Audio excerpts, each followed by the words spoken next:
Meus amados irmãos e irmãs, é sempre um prazer interagir com todos, fazer novos vídeos, fazer novas transmissões. Estou aqui mais uma vez para fazer mais uma breve transmissão. Iremos falar de outra passagem também que tem sido muito mal interpretada por muitos grupos cristãos, principalmente alguns grupos pentecostais, certo? Então eles têm interpretado essa passagem, ou seja, dizendo que os anjos desejavam ou desejam pregar o evangelho. E essa passagem se encontra em 1 Pedro, na primeira epístola de Pedro, capítulo 1, versículo 12, que diz: aos quais foi revelado que não para si mesmos, mas para nós, eles ministravam estas coisas que agora vos foram anunciadas por aqueles que pelo Espírito Santo enviado do céu vos pregaram o evangelho, para as quais coisas os anjos desejavam bem atentar. Então, veja bem aqui a passagem. Será que os anjos desejavam pregar o evangelho ou atentar para as coisas que eram pregadas pelos pregadores do evangelho? Então, veja, precisamos realmente entender aqui a passagem. Então, vamos ver em outras traduções. Eu estou lendo aqui na tradução Almeida Corrigida, certo? Como vocês podem ver aqui, Almeida Corrigida, a Bíblia Plenitude. Agora vamos para a Nova Bíblia Viva, que é uma Bíblia na linguagem de hoje, a Bíblia evangélica, na linguagem de hoje.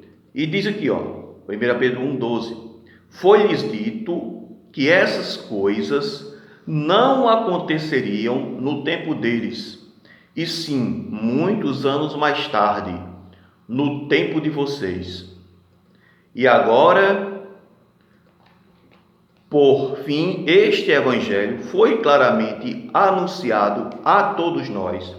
Ele foi pregado a nós no poder do mesmo Espírito Santo enviado do céu, que falou a eles, e tudo isso é tão notável e tão maravilhoso que até os anjos do céu dariam tudo para saber mais a respeito. Veja, então veja que é completamente diferente do que muita gente aí anda pregando, dizendo que os anjos desejavam pregar o evangelho.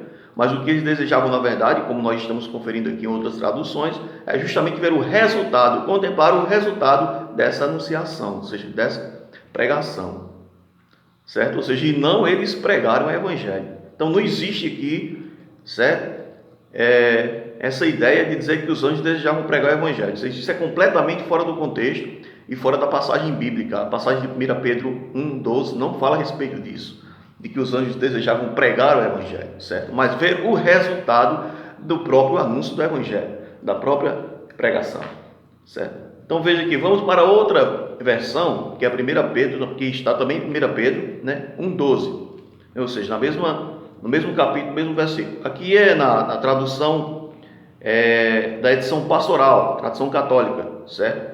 E olha, diz aqui: e foi-lhes revelado que eles mesmos não veriam essas coisas, mas que anunciando-as estavam trabalhando para vocês. Agora, porém, os pregadores do evangelho as manifestaram, guiados pelo Espírito Santo enviado do céu. São coisas que até os anjos gostariam de contemplar. Então fica claro.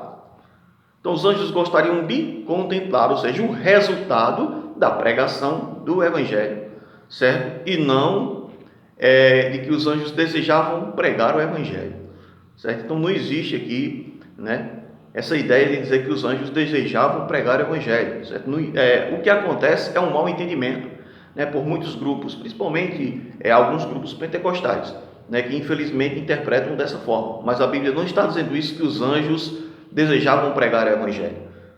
Infelizmente, nós sabemos que tem se criado muito folclore, no meio evangélico. A gente tem que admitir que realmente tem criado muito folclore, principalmente nas denominações pentecostais e neopentecostais. Infelizmente, tem criado muito folclore em cima dessas passagens, de textos isolados, Infelizmente tem acontecido essas manobras, esses malabarismos, essas manipulações né, falando a respeito daquilo que a Bíblia não está dizendo. Então nós precisamos fazer uma análise clara, uma análise científica do texto, certo? Vendo o texto dentro do seu contexto e também analisando outras versões, que é importante, certo? Então todo estudioso da Escritura deve também analisar outras versões para chegar realmente a um denominador comum e aquilo que a Escritura realmente quer dizer. Então, para que você possa, por exemplo, existem traduções que são, por exemplo, traduções na linguagem de hoje, existem traduções que até são traduções mais claras. Então, por isso que é importante você não ter apenas uma tradução, mas várias traduções, várias versões bíblicas, para que você possa conferir o texto dentro do seu contexto. Então, pessoal, que Deus possa abençoar a todos vocês, que todos possam crescer na graça e no conhecimento do nosso Senhor e Salvador Jesus Cristo. Que Deus abençoe a todos.